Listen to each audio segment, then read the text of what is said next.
接下来请收看中嘉新闻。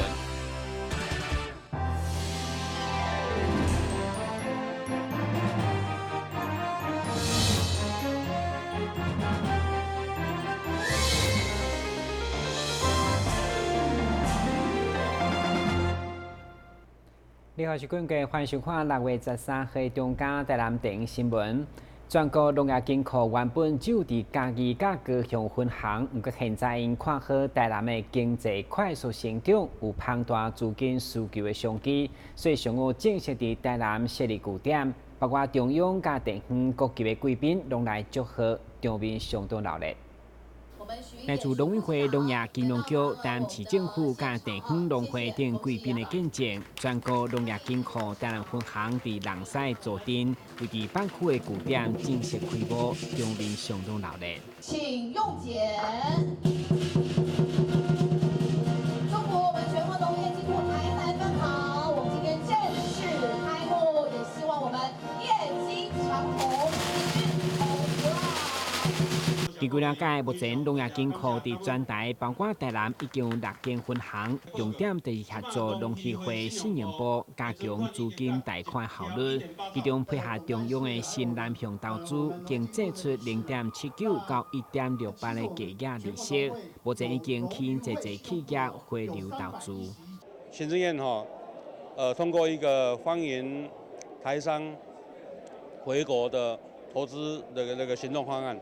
那这个是一个非常好的利多，就是说受到中美贸易影响的台商，那在中国待过2年以上的台商，另外你的产业是一个很重要的那个所谓整个全球产业链的一个关键的位置的这样的，原则上行政院有规定上限不能够超过那个中华邮政2年定存，再加上0.5%， 所以大概利息呢大概在1.595左右了，最高不能够超这个，那会比那个更低，因为这个行政有编预算可以补贴1.5%，所以你可能如果非常有意义的话，我们甚至可以下级到1%以内，所以你要技术、要资金，要新南向国家的机会，找我们就对了。当年农业金库不只做金融贷款，也有搭配农渔民有机产品的服务平台，互立委陈廷辉相当肯定。农业金库不只是伫咱协助咱农渔民的放款其实因有另外一个平台，就是咱要向着咱的有机农业甲友善农业。我们希望所有的农民有一些他们的农作物或是一些产品，他们可以透过这个标章，他们就可以透过这个平台来替我们所有的农民来行销，不只是在我们台南本地，它还可以行销到全世界、全国，他们都有这样的一个管道。所以我们非常感谢说，这一次农业金库来到台南设分行，让我们的农民可以感受到我们的政府真的是很体贴、很关心他们。伫红色香槟的欢喜庆祝仪式之下，麻古酒也接强滚，但新闻馆及林根采访报道。近日，个人化社会真侪年岁较大的患者，当时会有真侪种毛病。过去就是分科单一治疗，不过现在已经调向跨领域、跨病院甲跨社区的服务。对此，基美下中心对去年12月就成立整合病房试营运，上午正式揭牌来服务市民。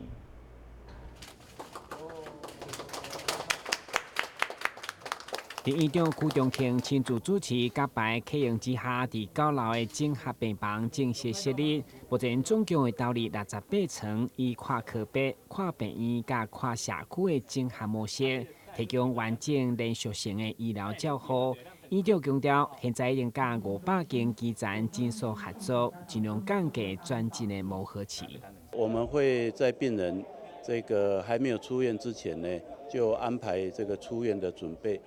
那开始当然是我们的医生出去诊视，那我们是希望将来也可以结合社区的医师，他们愿意接手照顾病人的话，我们也是相当乐意让这个医师来接手照顾病人。但是现在目前有一个困难，是这个医师他来医院看病人，病人才会信任他可以出院以后后续的照顾，所以这个还要一段时间的建制。那我们是希望这个基层的诊所啊，也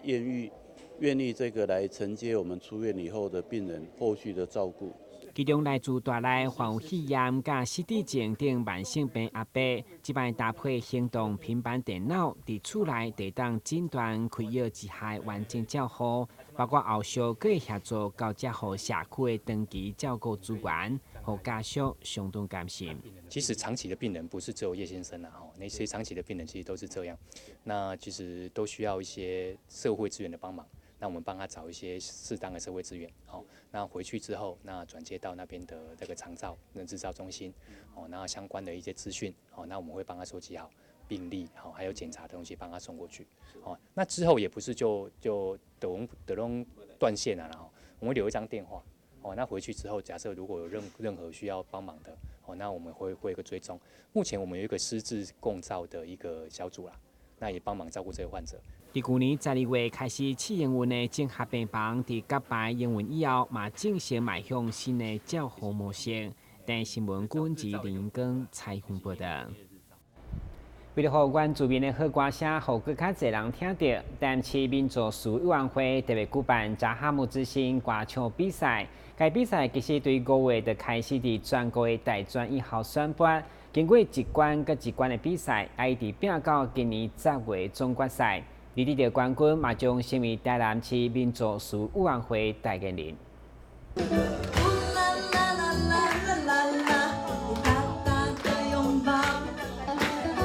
这些原住民朋友拢有相当好的歌喉，真够唱歌嘛热爱音乐。为着要互甲这原住民朋友的歌声有一个发挥的舞台，今年台南市民族事务委员会特别扩大举办扎哈姆之星的歌唱比赛，对5月份开始进行海选。市长黄伟霆相当支持这项活动，伫咧记者会现场将奖金来加码，希望吸引更侪原住民朋友来参加。歌唱音乐带给民众带给我们的市民，带给所有的社会更祥和更加快乐，心情也获得平静，这是音乐跟歌唱的好处但是透过扎哈姆之星的选拔，我还期待能够跟市政府有更密切的合作机会。未来选拔出来的扎哈姆之星，我们是否要提供给他一个演唱的机会，给他的参加活动能够这个曝光的机会，这是我们努力的。同时呢，我刚刚请问汪主委说第一名多少？我说第一名1万，我想1万太少，加码好，至少加1倍好不好？至少2万好不好？至少我都说好，那我们再评估一下嘛。虽然我们财政不怎么样，但是快乐就好。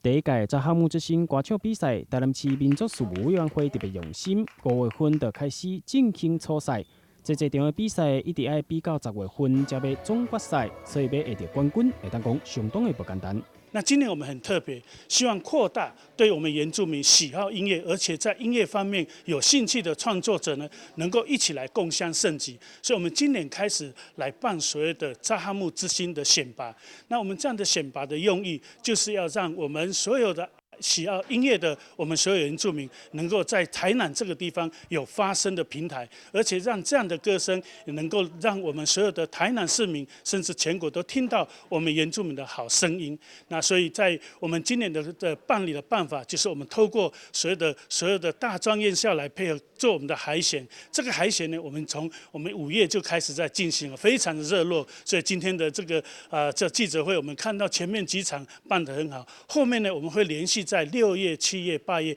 继续做一个严选的复赛的部分，那到最后的总决赛。换句话说，要经过拿到我们扎哈姆之星的总决赛的总冠军，非常不简单。这场活动除了是歌唱比赛，同时嘛是音乐季，到时阵嘛邀请原住民的歌手伫咧现场，甲大家做伙欢乐，也有原住民特色的市集，邀请市民朋友有闲会当到扎哈姆公园做伙来参与。台南新闻王子豪采访报道。这几天玻璃龙污染一直拢是台南海环严重问题，因为台南沿海饲蚵仔业者伫收成以后，拢会将废弃的玻璃龙放伫海边，虽然政府已经统一来处理，但部分玻璃龙的脆油啊，依然污染环境，甚至嘛进入鱼虾体内，主要也是影响咱人类。到底如何处理？接下来看记者的专题报道。现在如果来到四昆新甲黄金海岸的海边啊，就会使看到一地废弃的蚵仔架甲玻璃龙。其中因为玻璃龙所产生的肉油啊非常的细，所以伫清理上的难度也非常的悬。但其实玻璃龙甲废弃蚵仔架的问题，已经是这几年伫蚵仔收成后一定会发生的状况。长期关心这议题的台南社区大学环境研究员的曹瑞光表示，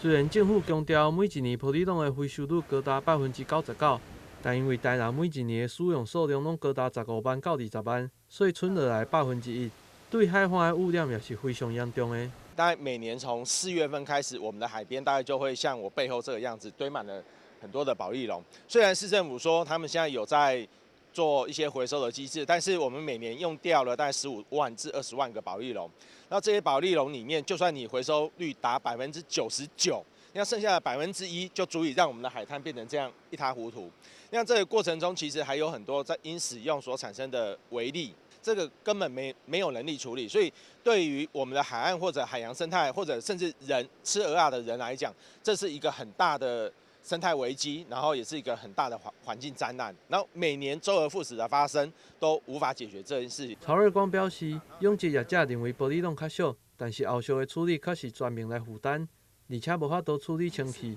就算是正前推出的新型的渔具，也是有破碎的状况。同时，佮因为伊的色是乌色的，所以伫沙顶面佮较无法度发现。曹瑞光也呼吁政府应该定出全面禁止玻璃龙渔具的时间表。我们现在替代渔具有非常多种，市政府一直说他在做实验，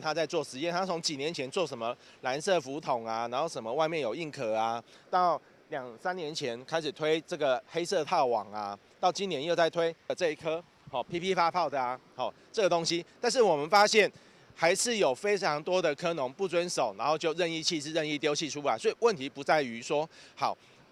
你一直在做实验。那目前你上网查得到的有非常多的替代渔具，光硬式浮筒就一大堆，我们台湾厂商也有一大堆。那我们强烈呼吁，就是不要再使用发泡塑胶，而使用硬式浮筒，然后定出改善时间表。然后把这个问题彻底解决。现在台南市渔港甲近海管理所也将蚵仔架回收的工作委托民间的业者，预计伫8月时阵完成蚵仔架的清除。另外，海边玻璃龙的问题也将伫这个月决表以后，后个月开始清除。渔港所表示，台南市浅海蚵仔养殖自治条例已经有做出修改，对今年10月1号开始，就袂使直接使用玻璃龙，必须要伫外口用网仔套咧，无一坪就要开罚1万块。如果是使用替代的渔具，中央甲地方会使补助2/3的经费。台南新闻郭博义采访报道。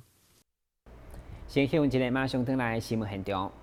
消灭登革热，仔细清扫，立即做。饮水机水盘若有积水，要倒干净。花瓶旧水倒在土壤中，可以避免再次积水养蚊。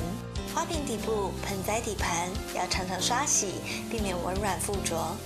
不使用的水桶记得倒质量干净。别忘了食蚊鱼也是消灭孑孓的小帮手哦。防治登革热，清干净、倒干净、刷干净、晾干净，大家一起来。打开一本书，每页在发亮，文字变鱼儿，游在大海洋，充满了。欢迎您和我一起来收看《飞读 book》，台南爱读册。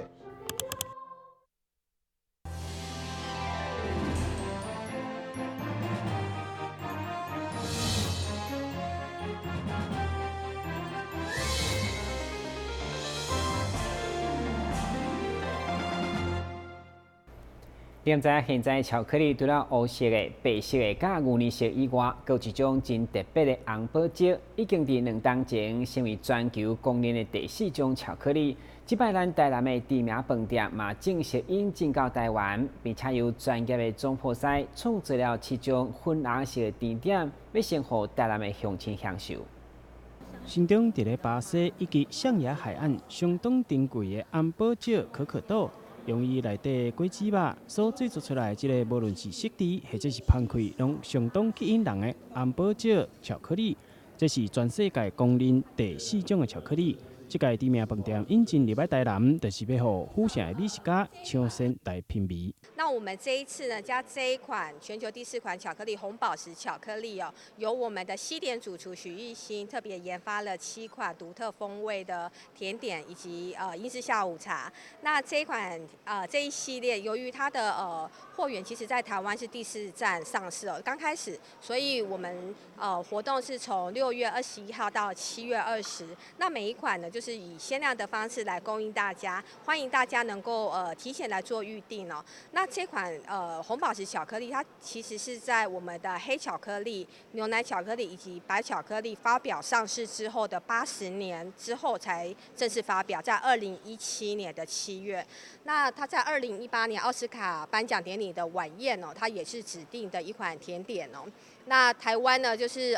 是从日本，然后澳洲以及中国之后，我们这边是第4站，在6月21全台正式上市。那我们的活动呢，也是从6月21号开始。运用安宝石巧克力作为材料，专门制作甜点的总铺师，嘛利用安宝石巧克力天然水果香气的特性，制作了7种造型、风味拢无同款的美丽甜点。那主要是露比巧克力，它本身它就是最有特色的就是它的莓果的香气。那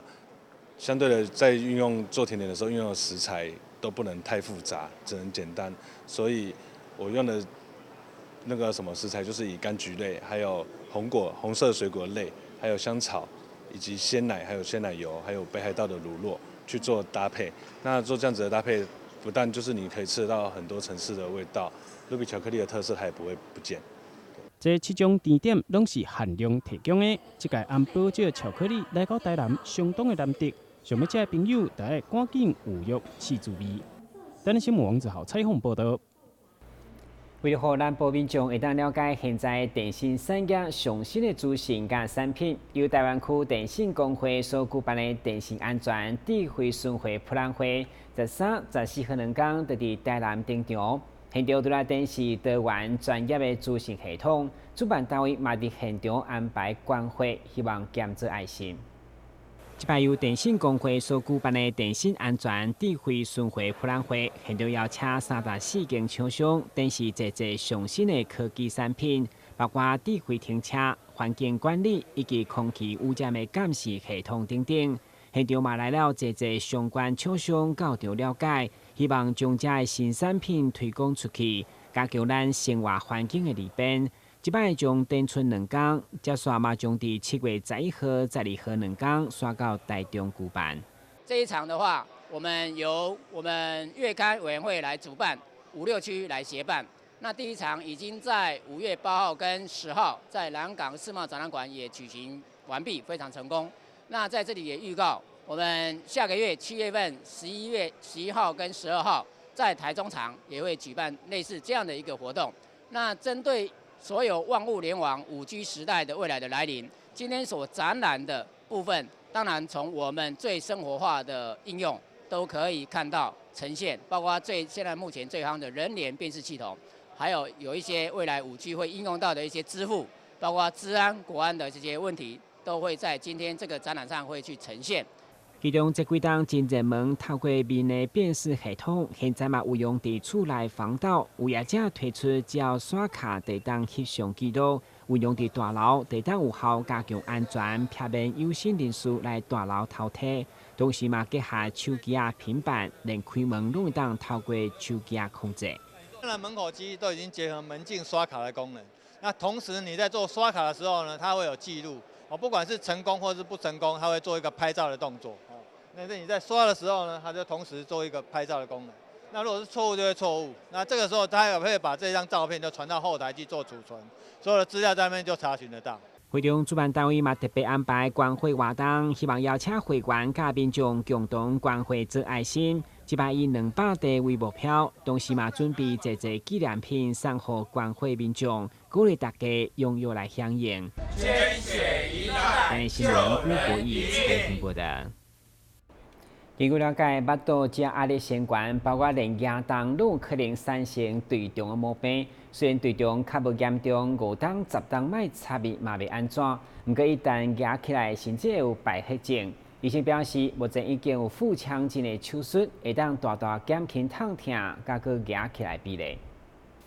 根据了解，防护队中每一档有4万例手术，也无包括保守治疗，可见队中已经是真侪人的困扰。毋过因为过去传统手术以后，佮压起来比例高达4%，那采用人工网膜的手术，虽然减少佮压起来比例，毋过空喙也是大。所以现在医界拢会采用腹腔镜的手术，除了大大减少佮压起来几率，而且2天内地当落眠床，较袂遐痛。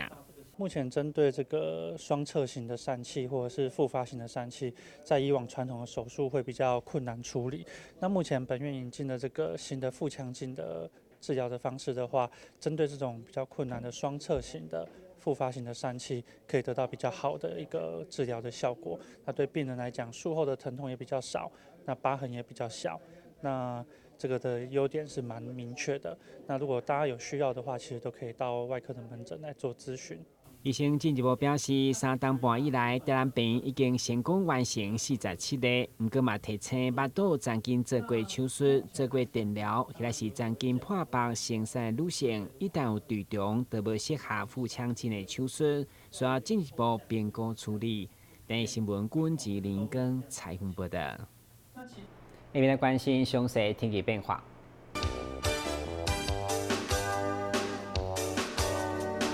明仔是乌云转雨，现在是雷雨天气，温度27度到30度，落雨几率8成，海面边境风力4级到5级，上大阵风8级。